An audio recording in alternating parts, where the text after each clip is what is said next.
கைலாயபதி 2011 நேத்திரம் அளித்த சிவபெருமானுக்கும் அது இருக்கும்படியான திருமண வாசனம் இருக்கும்படியான எம்பெருமான் நமோ நாராயணன் உலக ரட்சகர் எம்பெருமான் நமோ நாராயணன் அன்னவராகப்பட்ட ஒரு மோகினி அவதாரம் கொண்டு இருவரும் சேர்ந்த உடனே அப்பொழுது அது சிவபெருமான் ஆகப்பட்டவருக்கு இந்தாகப்பட்டது வெளிப்பட்டு இந்தாகப்பட்டது பூமியில விழுந்தால் அது வெப்பம் தாங்காமல் சுத்தமாக எரிந்துவிடும் என்பதை அறிந்து அவனாகக்கூடிய ஜனமோகி அவதாரத்தில் இருக்கும்போது அப்பேற்பட்ட விஞ்சினை கையிலாத பிடித்த உடனே அந்த நேரத்திலே கையிலே பிடித்த உடனே நான் கையடார் அப்பனாக தானே தோன்றினேன்.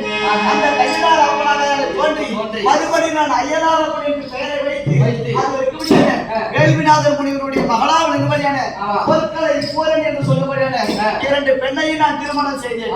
அப்பொழுது வேள்விநாதர் முனிவர் என்ன தெரிவித்தார்? ஆனால் அப்பா ஐயனார் அப்பா, இந்த 2 பெண்களில் இருந்து எந்த ஒரு பெண்ணிலும் நீ வெறுப்பாக இருந்தாலும் இன்பம் மட்டுமே தர வேண்டும். எந்த ஒரு பெண்ணிடத்தில் நீ துன்பத்தை தந்தாயானால் சாபத்திற்கு நீ அப்படின்னு தெரிவித்தார்கள். அப்பொழுது தெரிவித்த பிரகாரம் என் மனைவியா விரும்படியான ஐயனாரப்பனுக்கு மனைவியா விரும்படியான பொருட்களுக்கு ஒரு ஆண் குழந்தையாகப்பட்டது பிறந்தது. ஆனால் கோரணிக்கு குழந்தையாகப்பட்டது பிறக்கவில்லை. அப்போது நான் என்ன செய்தேன்? பொருட்களை மீது அதிக ஆசை கொண்டு விட்டேன். ஆனால் கோரணி மீது நான் வெறுப்பாகத்தானே இருந்தேன். இதை அறிந்த கோரணியாகப்பட்டது ஓட்டோட்டமாக சென்று கந்தியாவின் வேலுநாத முனிவரிடத்தில் தெரிவிக்கவும் அப்பேற்பட்ட வேலுநாத முனிவர் என்ன தெரிவித்தார்? இப்பேற்பட்ட காரியத்தை செய்தாய் அல்லவா, என் சாபத்துக்கு நீ ஆளாக வேண்டும். அடுத்த பிறவிலே நீ உன் சந்ததியாகப்பட்டது வளரக்கூடாது, நீ ஒரு பிரம்மச்சாரியாகத்தானே போய் பிறக்க வேண்டும் அப்படின்னு தெரிவித்தார். அப்பேற்பட்ட பிரம்மச்சாரியை அவர் சொன்ன வாக்கின் பிரகாரம் அடுத்த பிறவிலே இது இருக்கக்கூடிய பம்பாடின் கரையிலே ஒரு சந்தன மர தடியிலே ஒரு குழந்தையாகத்தானே நான் தவழ்ந்தேன். இதெல்லாம் யாரால? எல்லாம் என்னாலதான். நான் ஒழுங்கா இருந்திருந்தா எனக்கு இப்பேற்பட்ட சாபம் வந்திருக்குமா? அம்மா ஒண்ணு கெட்டு போகலடா. என் வாயால இனிமேல் உங்களை அம்மா என்று கூப்பிட மாட்டேன்.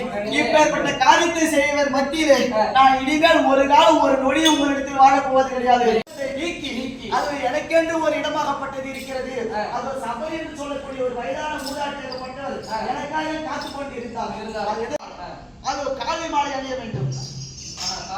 காவி மாலை அணிந்து 48 நாள் விரதம் இருக்க வேண்டும். 48 நாள் விரதம் இருந்து காவி மாலை அணிந்து அது இருக்கும்படியான ஒரே நிலையோடு ஒரே பக்தியோடு எந்த ஒரு நினைவும் இல்லாமல் எந்த ஒரு நிலையும் இல்லாமல் சத்திய வரம் என்று சொல்லக்கூடிய தர்மத்தை உணர்வுபடியான ஒரே மனதோடு இருந்து 48 நாள் விரதத்தை முடித்து என்னை அதற்குபடியான சபரிமலைக்கு வந்தால் இந்த ஐயனார் விளைபடியான ஐயப்பனை தரிசிக்கலாம். இப்போது நான் செல்ல போகிறேன். இந்த மணிகண்ட உருவத்தை தரித்து இப்போது நான் ஐயப்பன் உருவம் எடுக்க போகிறேன். போகலாமா? ஐயப்பா அப்படி இருந்தாலும் இந்த பாமர மக்கள் அனைவரும் அணிந்து மாலை அணிந்து வர வேண்டும். அது போகட்டும். இந்த இருக்கக்கூடிய நாட்டு மக்கள் மந்திர நாட்டு மக்கள் நீங்கள் நன்றார்கள். எனக்கு எதுவும் செய்ய வேண்டாம். உங்களிடத்தில் நான் எதுவும் எதிர்பார்க்கவில்லை.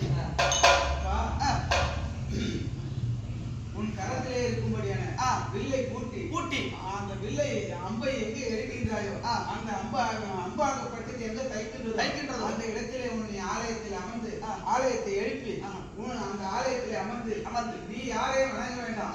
வரக்கூடிய பக்தர்கள் இனி உன்னை வணங்க வேண்டும். அப்படி ஆலயத்தை நிறுவி அந்த ஆலயத்திலே அமர்ந்து வரக்கூடிய பக்தர்களுக்கெல்லாம் நோய் சாக்காடு என்று சொல்லும்படியான அகற்றி நல்வாழ்வு அளித்து சுகவாழ்வு அளிக்க வேண்டும்.